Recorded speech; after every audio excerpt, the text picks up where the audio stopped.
Well, we should not underestimate the dangers in this situation. You have two nuclear powers who have a long history of tension, squaring up against each other, and now at the start of some kind of military conflict. So it's an extremely dangerous situation. We have been working round the clock to do everything we can to encourage both sides to de-escalate and reduce tensions. I've spoken to Foreign Minister Swaraj in India yesterday, and I've also spoken to Pakistani Foreign Minister Qureshi, and there is no desire on either side for this conflict to escalate.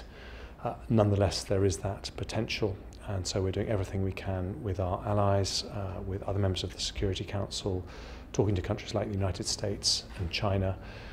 It's a full round-the-clock diplomatic effort to try and make sure that we can avert the worst and end up with a peaceful resolution, which we know both countries want. Well, I think it is clear that neither side actually wants this to escalate, but because of the historic lack of trust between the two countries, it's a very volatile situation, and you don't just have the governments, but you have public opinion in both countries that is very inflamed, and that's why both countries, very good friends of Britain, long-standing historic relationships with us. Both of them, we are urging them to show restraint and to stop this situation deteriorating. I think the US can play a role, I think China can play a role.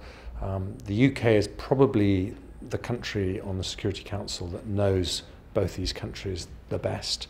But you know, our role must be a behind-the-scenes role, and that's what we're doing. Both our High Commissioners are working flat out to try and calm things down, and contacts at all levels of government are happening to try and calm down the situation.